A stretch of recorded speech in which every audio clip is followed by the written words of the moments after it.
Certains porteurs de lumière ont une compréhension profonde de leurs valeurs et de leur mission.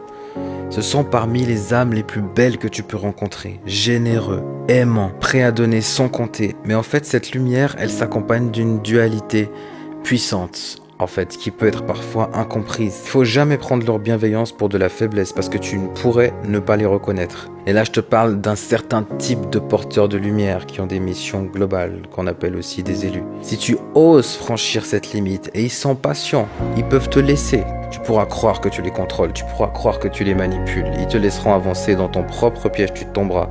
Mais du moment que tu franchis cette limite, que tu ignores leurs valeurs, ou que tu manques de respect, ils te retireront immédiatement l'accès à leur énergie. Et ce n'est pas qu'une question de rancune ou de colère, c'est parce qu'ils savent que la lumière ne peut pas continuer à briller dans un endroit où elle n'est pas honorée, où elle n'est pas protégée. Ce sont des personnes déjà qui ressentent tout, donc qui se déchargent vite, mais qui malgré ça continuent à tout donner. Mais du moment qu'il y a un manque de respect, une trahison, ou qu'ils ressentent, qu'ils détectent une forme de trahison dissimulée, alors ils tournent la page définitivement et c'est sans retour possible. Car leur mission, leur essence est bien trop précieuse pour être exposée à des énergies qui ne savent pas l'honorer, qui ne savent pas l'apprécier. Les élus ne jouent pas.